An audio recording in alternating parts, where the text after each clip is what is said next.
और अब आपको दिखाते हैं ब्लास्ट की एक और तस्वीर। न्यूज़ 18 पर सबसे पहले देखिए वो तस्वीर जिसमें ब्लास्ट के बाद मकान ध्वस्त हुआ था।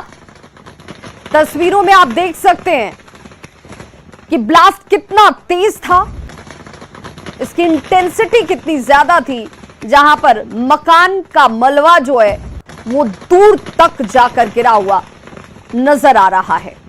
और ये वो तस्वीर है जहां पर ब्लास्ट होती है और सिर्फ कुछ देर के लिए आग के गोले ही नजर आए, धुएं नजर आए और मकान मलबे में तब्दील हो गया।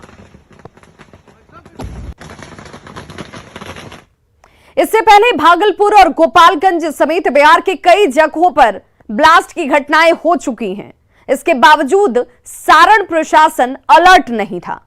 यह बड़ा हादसा हो जाता है और इस हादसे के बाद सवाल उठता है कि ब्लास्ट की घटनाओं पर आखिर डीएम साहब अलर्ट क्यों नहीं हुए? ब्लास्ट की घटनाओं से प्रशासन ने कोई सबक क्यों नहीं लिया? ब्लास्ट की ऐसी ही घटनाओं के बाद क्यों अवैध फैक्ट्रियां जो हैं वो बदस्तूर चल रही हैं? ब्लास्ट की घटनाओं के बाद भी विस्फोटकों का भंडारण क्यों हुआ, क्यों किया जा रहा है? क्या प्रशासन किसी बड़ी वारदात का इंतजार कर रहा है?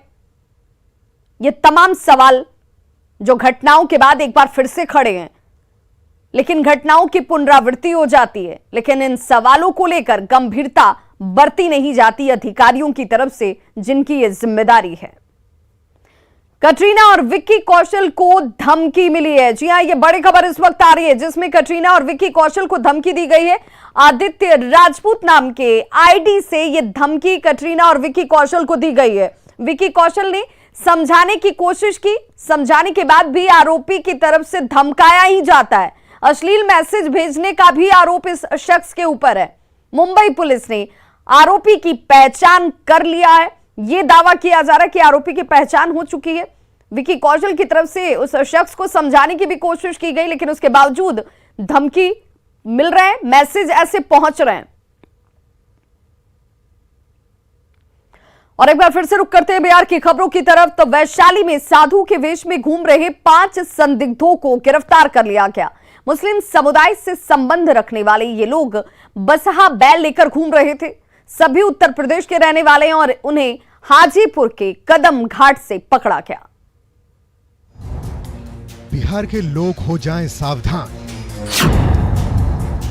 साधु के वेश में घूम रहे मुसलमान।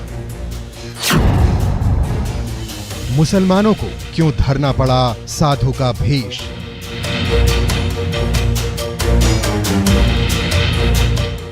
शरीर पर गेरुआ, माथे पर गेरुआ का गमछा और साथ में नंदी बैल। इन 5 लोगों को देखकर कोई भी यह कहेगा कि ये हिंदू धर्म में विश्वास रखने वाले साधु सन्यासी होंगे, लेकिन आपका ऐसा सोचना आपको मुसीबत में डाल सकता है, क्योंकि ये साधु नहीं बल्कि साधु का भेष धारण कर घूम रहे हैं। मुसलमान युवक हैं। नाम क्या क्या है आप खुद सुन लीजिए। नाम बताओ, जोर से बोल। क्या कर रहे हैं? अपना नाम बताइए आप। नाम बताओ, अपना ओरिजिनल नाम बताओ। आप बताइए। करीम अहमद, बाप नाम सबूर मोहम्मद। हसन, बाप नाम असगर। तो नाम क्या? हलीम अहमद, बाप नाम सबूर मोहम्मद। क्या कर रहे हैं? हलीम अहमद, बाप नाम सबूर मोहम्मद। इन बहरूपियों की खबर कहीं से बजरंग दल के लोगों को लग गई, जिसके बाद बजरंग दल के कार्यकर्ताओं ने हाजीपुर के कदम घाट पर इन 5 संदिग्धों से पूछताछ शुरू की। बजरंग दल वालों का आरोप है कि ये रोहिंग्या मुसलमान हैं। सभी लोगों को मैंने जांच पड़ताल किया और सभी बारी बारी से मुस्लिम निकले। हमने पूछा इनसे कि आप हिंदू वेश में सावन के पावन महीने में नंदी महाराज को लेकर के आखिर किस षड्यंत्र के तहत वैशाली जिला में आए हैं? तो ये लोग आनाकानी करने लगे। ये ज्यादातर ये बांग्लादेशी मुसलमान है, रोहिंग्या है। पुलिस ने पूछताछ शुरू की तो पता चला कि ये 5 उत्तर प्रदेश के रहने वाले हैं और ऐसे कई गुट हाजीपुर में घूम रहे हैं। 5 गो मोबाइल है और 2 गो आधार कार्ड है। आधार कार्ड कहाँ का है? आधार कार्ड वहीं का है जो जहाँ बोले आपको आधा बात सुनते हैं। चित्रकूट आधार कार्ड वहीं का जहाँ के उनका निवास है वहीं का आधार कार्ड है दोनों का। और अभी हमारा आदेश हुआ जो थाना पर सबके लेते आइए, वहीं थाना पर देखे यहीं पर है। फिलहाल पुलिस साधु के वेश में घूम रहे इन बहरूपियों से पूछताछ कर रही है, लेकिन सवाल है कि ये कोई गहरी साजिश का हिस्सा है। क्या बिहार को दहलाने की कोई हो रही है साजिश? क्या इनका कोई आतंकी कनेक्शन भी है? न्यूज़ 18 के लिए हाजीपुर से प्रफुल्ल की रिपोर्ट। तो वैशाली में साधु के वेश में संदिग्धों की गिरफ्तारी का मामला अब तूल पकड़ता जा रहा है। बीजेपी ने जहां इस पर कार्रवाई की मांग की है, वहीं आरजेडी को इसमें कुछ भी आपत्तिजनक नहीं लगता। दूसरे धर्म के प्रति और उनको अपमानित करने का काम किया जा रहा है। अब कोई दूसरे धर्म का व्यक्ति दूसरे धर्म को जोड़ कर करके अगर उसका कोई लाभ उठा रहा है तो मुझे लगता है कि वैसे लोगों पर सख्त कार्रवाई होना चाहिए। तुष्टीकरण की राजनीति के तहत इस प्रकार का काम हो रहा है। हम एक दूसरे के धर्म का सम्मान करते हैं। कई ऐसे मौकों पर देखा गया है जब हिंदुओं के पर्व त्योहार में मुसलमान भाइयों के द्वारा कार्य किए जाते रहे हैं, और हर चीज़ को धर्म के चश्मे से बीजेपी को नहीं देखना चाहिए। और बार बार ऐसे ही मुद्दों को लेकर के बीजेपी आतंकवाद का राग अलापती है। इसलिए हम एक दूसरे के धर्मों का सम्मान करते हैं। तो उधर मुंगेर में संदिग्ध हालत में घूमते हुए 3 लोगों को हिरासत में लिया गया है। ये लोग साधु के वेश में गांव में घूम रहे थे। बसहा बैल के साथ घूमकर भीख मांगा जा रहा था। हालांकि ये मुस्लिम समुदाय के लोग हैं। हवेली खड़गपुर के रानी सागर में इन्हें हिरासत में लिया गया। कुछ देर पहले न्यूज में देखे थे, जमालपुर के एक न्यूज में जो 6 बसहा के साथ 6 मुसलमान कम्युनिटी से थे और पकड़ाए भी गए, 6 संगठित पकड़ाए गए। तो वह देखकर हमको भी यहाँ पे शक हुआ कि ये भी उसी कम्युनिटी से तो नहीं है। तो हम लोग यहाँ पे ग्रामीण का सहयोग लेके ये 3 लोगों को अभी ग्रामीण का सहयोग से पकड़ा और पुलिस इनको पकड़ के अभी ले गई है।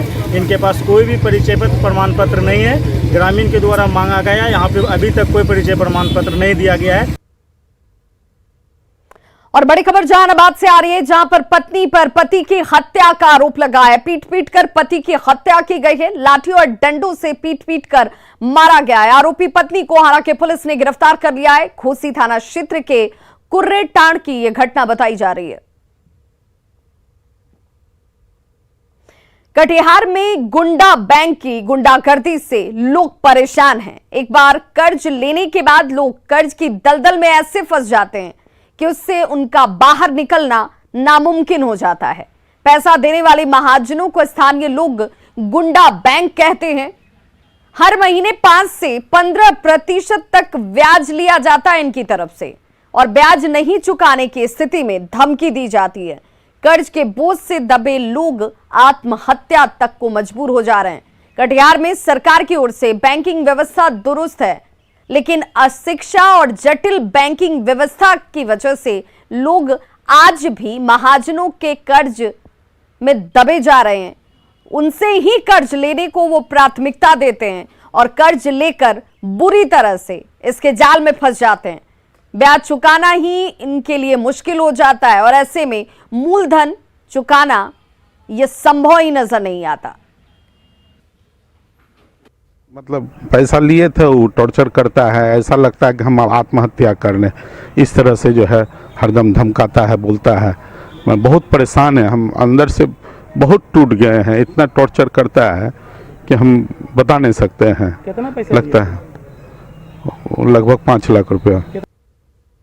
प्राकृतिक आपदा बेरोजगारी के लिए सीमांचल के ये इलाका हमेशा महाजनों के कर्ज तले दबा होता है।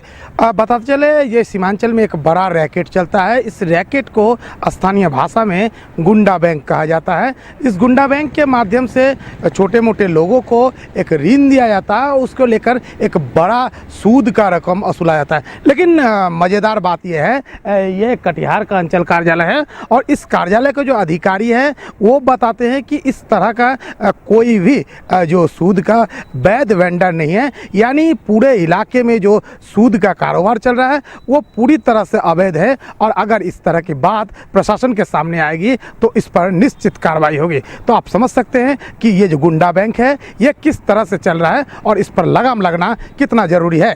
सुब्रत, न्यूज़ 18 कटिहार।